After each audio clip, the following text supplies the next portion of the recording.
À travers son nom, le pavillon Bozio rend hommage à François-Joseph Bozio, le sculpteur né à Monaco. Après avoir abrité pendant plus de 60 ans une école de dessin, la nouvelle école des beaux-arts est inaugurée en 1969. Dans les années 90, l'école acquiert une reconnaissance pour une première année de l'enseignement artistique. Et depuis 2004, l'école supérieure d'art plastique de la ville de Monaco est habilitée à délivrer des diplômes de l'enseignement supérieur artistique.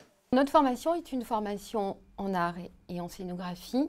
Notre objectif est de former des artistes qui seront à même de porter d'une part un projet personnel et d'autre part de s'impliquer dans les domaines de la scénographie.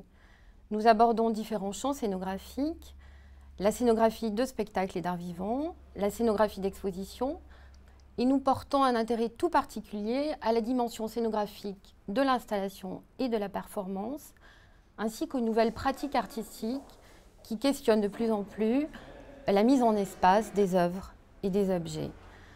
Nous délivrons 2 diplômes nationaux, le diplôme national d'art plastique qui est un bac+3 et le DNSEP qui est un diplôme national supérieur d'expression plastique qui vaut grade de master et qui est un bac+5.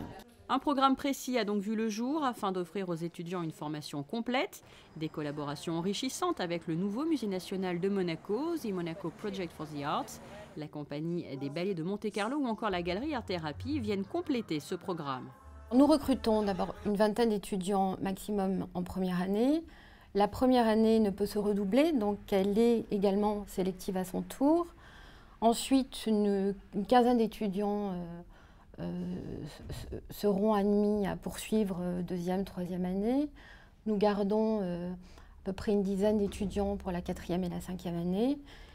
Et nous délivrons un enseignement supérieur qui est composé de 2 cycles et organisé en 2 phases. La phase programme qui donc constitue la première, la deuxième et la troisième année. Et puis la phase projet qui constitue quatrième et cinquième année du cycle. La pédagogie est élaborée et construite autour de semaines de cours, de semaines de studio, de semaines de workshops. Alors, les workshops, ça fait partie du jargon des écoles d'art. Ce sont des semaines particulières au cours desquelles nous invitons des artistes extérieurs à l'école à venir donc travailler avec une année du cursus sur des programmes et des temps particuliers.